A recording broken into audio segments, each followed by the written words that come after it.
Sonic Super Special Issue 9.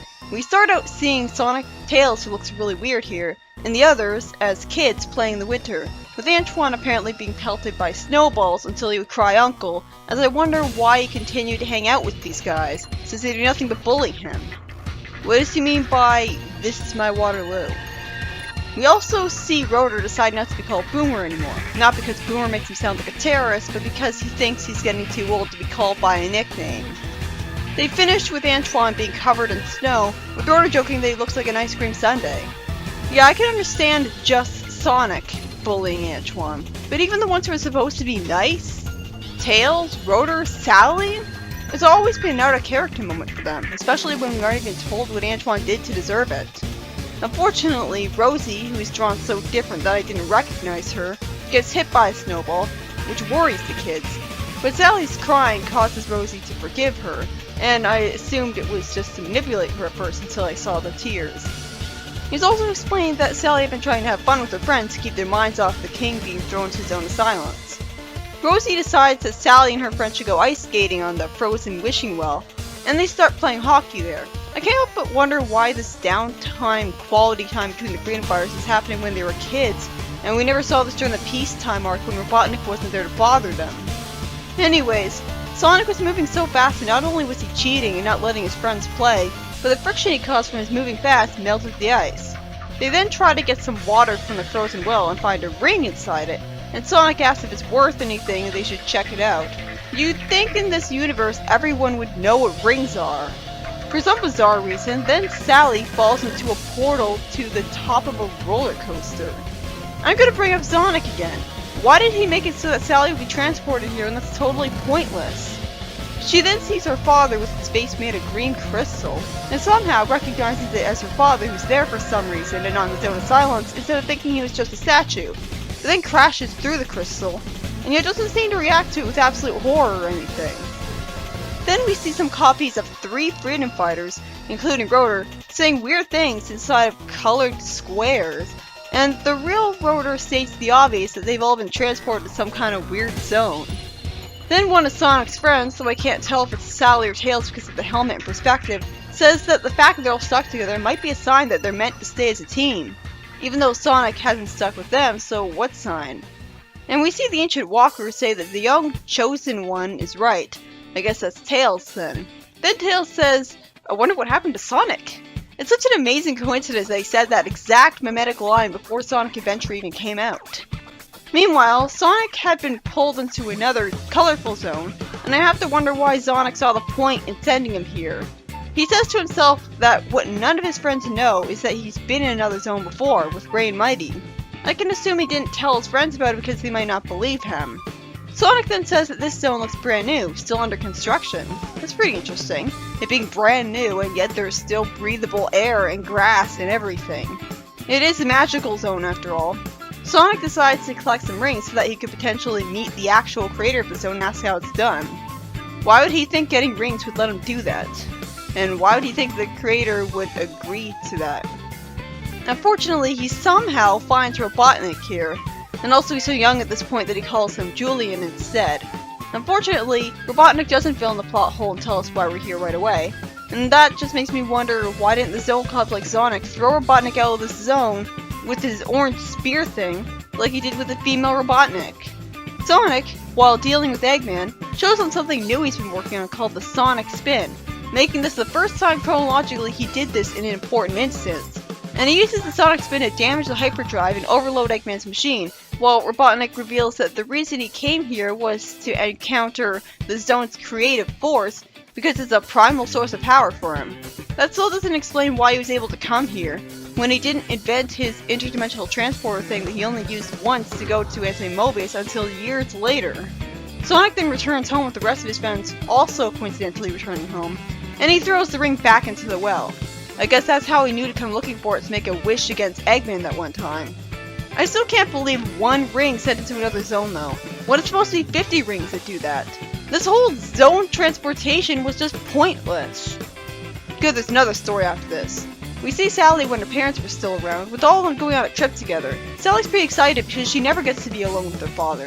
Her father then says that it's because being a king takes time, but promptly contradicts himself by saying that he can take a vacation whenever he wants, meaning he should have more time to spend with her. Sally wastes her time by reminding us that Sir Charles is Sonic's uncle to Chuck in a text box that she wouldn't have said logically since the king already knows that. As I expected, this is a story about Sally and the king's trip to Angel Island, where they'll spend the next few days exploring it. It's really weird to see Sally so excited and curious, asking a million questions a minute and expecting an answer for all of them. I know she's young, but still. The king tells her that protocol requires that he would pay his respects to the guardian of the island, disappointing Sally because he said he wouldn't have any business meeting on their trip before he leaves without her. I don't understand why he would logically go without her, leaving her all alone, especially after what happened to his son and wife as far as he knows. This seems incredibly arbitrary, like it only happened for the sake of getting her and Knuckles alone together. Sally thinks to herself with her arms crossed that when she's in charge of Mobius, she won't let her royal duties interfere with having fun. Yeah, right. It's sad to think about, actually. She didn't think her older self would end up like that. I wouldn't exactly describe Sally as fun-loving. Also, in charge of Mobius? And later, ruler of planet Mobius. I thought King Acorn only ruled the Acorn Kingdom, not the whole world. Especially since there are other countries in the world, like the one ruled by the Iron King and Queen, that the Acorn Kingdom isn't ruling. She then thinks that she won't let anyone sneak up behind her in the bushes, and warns Knuckles that she's been field combat trained since before she could walk. Makes sense that the king would want to take extra care to make sure his daughter would be able to protect herself after what he thinks happened to his wife and son. What doesn't make sense is the idea that you could combat train a baby who can't even walk yet. A baby wouldn't be able to be trained, let alone put through dangerous training like that when it couldn't possibly know what it was expected to do or what was going on. It goes from a moment of high tension where we had every indication that Sally and Knuckles' first encounter would be rough, to Knuckles suddenly just having an annoyed talk with her while Sally smiles at him and introduces herself like a friend. This is so jarring and out of left field. Sally learns that Knuckles is violating one of his strict apprenticeship rules just by talking to her. Sally has a good point. Knuckles really can't compare guarding one little island to ruling the whole planet. With that, they finally have a fight, which really should have happened the instant Knuckles found her, considering he was so paranoid at seeing intruders show up in the first place. But instead the fight starts after they learn who they are. I do really like how Knuckles got to stand up to her for pushing him and stuff, saying, "Keep your hands and your snotty remarks about my home to yourself," and pushed her right back. It's good to see Sally getting some consequences and comeuppance to being stood up to. Some people would have you believe this never happens, and it certainly doesn't happen enough. Sally shows compassion by trying to save Knuckles after she thinks she knocked him over the edge, but then he glides just fine and ends up knocking over a tree trying to hurt her, and panics because he damaged a part of the island's ecosystem. It's just one tree, relax! Are the rules really that draconianly strict? This causes Sally to have a moment of vulnerability as she starts to cry, blaming herself for everything, and feeling insecure about her ability to be a queen in the future, and saying that she can't even get along with a new friend. It's good that she has humility like that, and moments like this where she has self-doubt and guilt and worries are what help humanize her and make her feel a lot more relatable and sympathetic, as she has all this pressure on her being the future queen and doesn't think she's worthy of the title. It's much more interesting than her just being overconfident and stuck up like her very early incarnation seemed to be.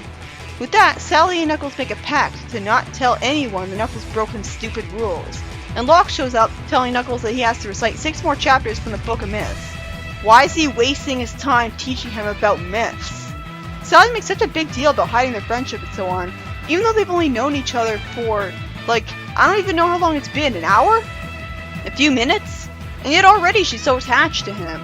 Then they try really hard to make us feel sorry for Sally by saying that she's worried, based on Knuckles leaving, that this will be an omen that she'll lose her friends, teachers, or especially her father. All this just because she had to hide her friendship with one guy she literally just met. Man, she really got attached. This is so forced and sudden, and it's not like she's clingy and deprived of love and affection, which would have perfectly justified her reaction here. She's had friends her whole life. I don't even know how old she is here. Aw, it is sweet that she and her father hug. And even more sweet that her father initiated it, that it's the first thing he thought to do after reuniting with her. I wonder if he knew she was crying and blamed himself, and was feeling guilty the whole time he was gone for leaving his daughter alone. By the way, I like this design of Sally, especially with the tiara. That tiara completes it for me. She tells him that she's so glad nothing happened to him, and he reassures her like a loving father that all he did was visit the guardian of the island, Locke, who was a very nice echidna. That's nice of him to say. The next story has us see Sonic and his friends playing just outside Tails' house with a baseball being thrown at Antoine's chest by Rotor, who at the very least was aiming for Sonic, so it's not really an incident of bullying this time. Surprisingly, we meet Tails' father here, who tells them politely to be quiet and take their game someplace else, with Sally saying with an oddly cheerful smile that she forgot about his wife's condition. I'm not sure if I'm okay with the idea that Tails has loving biological parents. I mean, in every other continuity, he was assumed to have been abandoned by his parents for having two tails. They were ashamed of him. This version of Tails is very, very lucky that he had parents who were accepting of him. It seems to stretch believability. Then Sally explains that no, Tails' mother isn't sick, she's pregnant. So why did Rotor not know about that? Tails' mother, Rosemary, that's not a name, that's a spice. Anyways, Rosemary is unhappy that her husband still has to leave for duty, even though her baby could come any time now. It looks like her husband, Amadeus, is dressed like a soldier, like Antoine, and has a patch like Patch. Already he doesn't feel too original. It's revealed that he's the second in command of the Royal Guard, and he's been put in charge of the desolation of the Mobian military. Oh yeah, that ridiculously stupid decree. Huh, I didn't know the experiment that got Sonic's father roboticized was classified to the public. Well, it's not anymore, since Robotnik's biography broadcasted it to Knothole. But yeah, this is just wasting our time reminding us of stuff we already knew for a long time. Wait, the Prowers don't know if their kid's gonna be a boy or a girl? Wouldn't they have gone to the doctor and learned about it already? Oh, good. Amadeus tells Sonic and his friends to keep an eye on the house in case his wife needs help, so it's not like he's totally leaving her without help while he'll be gone. Then we cut to Robotnik bragging about being given Chuck's old lab, and after Snively asks him if he's going to eliminate him, Robotnik says, "No, that would be far too simple."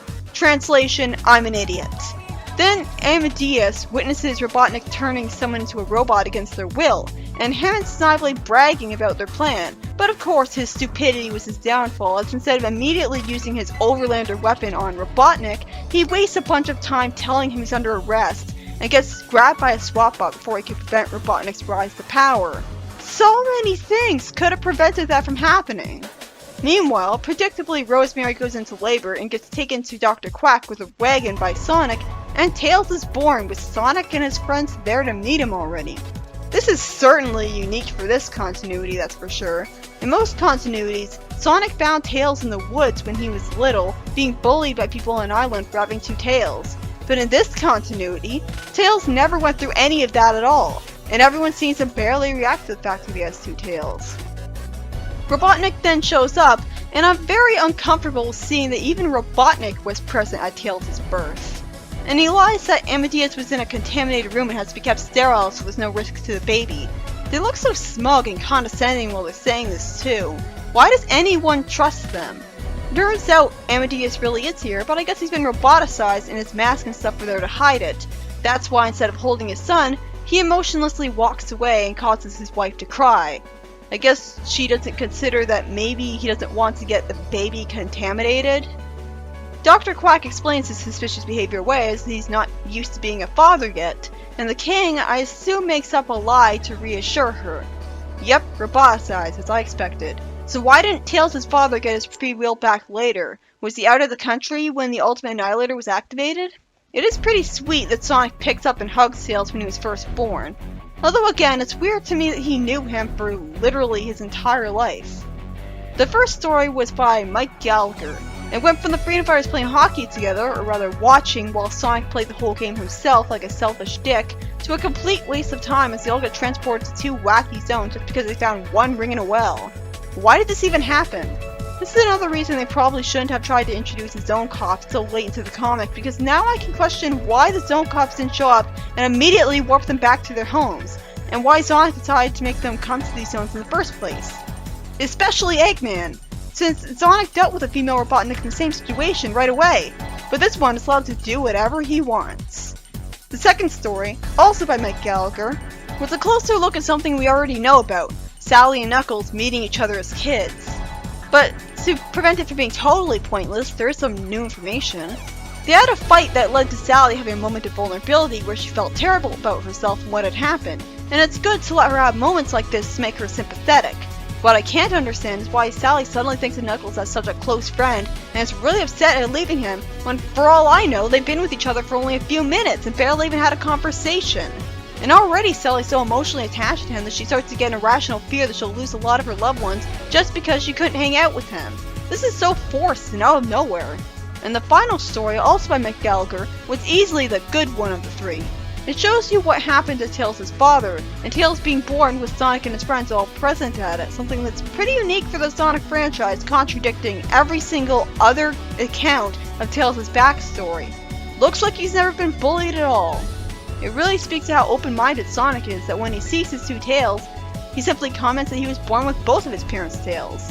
What happened to Amadeus is pretty tragic, although one, with his eye patch-like patch and being a soldier like Antoine's father, he doesn't feel very original as a character, so I really don't see the point of him even existing. And two, his being roboticized was his own damn fault, because if he had just immediately shot Robotnik the minute he found out his schemes, like a soldier would have done, he could have prevented everything he would end up doing later. But instead, he hesitated and wasted a whole bunch of time saying to a major villain that he's gonna arrest him, and ended up roboticized for his genre blindness. Hard for me to feel sorry for him with that in mind. Next up is Sonic Super Special Issue 10.